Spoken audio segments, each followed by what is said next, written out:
Billions today proudly wear the label Christian. Churches carry the name. Nations have been shaped by it. Wars have been fought in its shadow. But here's the question almost no one asks. Did the first followers of Jesus, the men who walked with him, ate with him, and saw him rise from the dead, call themselves Christians? The answer may shock you. Take Peter, the bold fisherman, the leader of the apostles, the man who preached the first great sermon in Jerusalem. If anyone could be called the first Christian, it should be him. And yet, he never used the word. In the book of Acts, others in Antioch gave the disciples that label. But Peter himself? How did he see himself?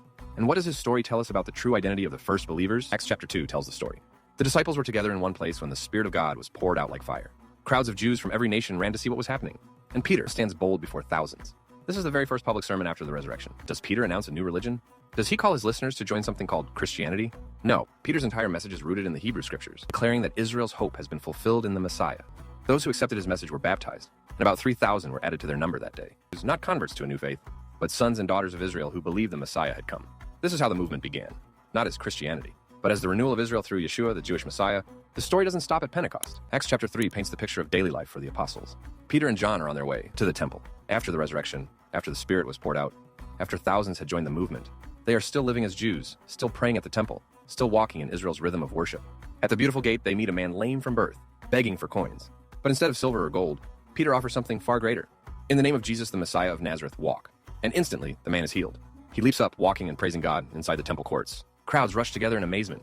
And once again, Peter speaks, not about a new faith, but about the God of Abraham, Isaac, and Jacob, proclaiming that Israel's God had kept his promise.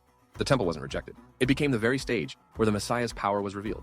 But bold faith always brings opposition. Acts 4 tells us that Peter and John were seized by the temple authorities, dragged before the Sanhedrin, the same council that condemned Yeshua. And these were fishermen, not scholars. And yet Peter stands, filled with the Spirit, and declares, "Let it be known to all of you and to all the people of Israel, that by the name of Jesus, the Messiah of Nazareth, whom you crucified, whom God raised from the dead, by him this man stands before you healed.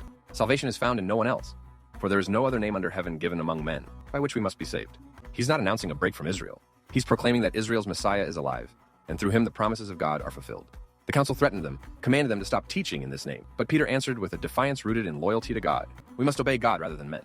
This is the voice of a Jewish prophet, calling his people back to their God through the Messiah. Paul recounts a confrontation in Antioch, not with an outsider, but with Peter himself. At first, Peter ate freely with Gentile believers, but when certain men came from James, Peter drew back, afraid of criticism from his fellow Jews.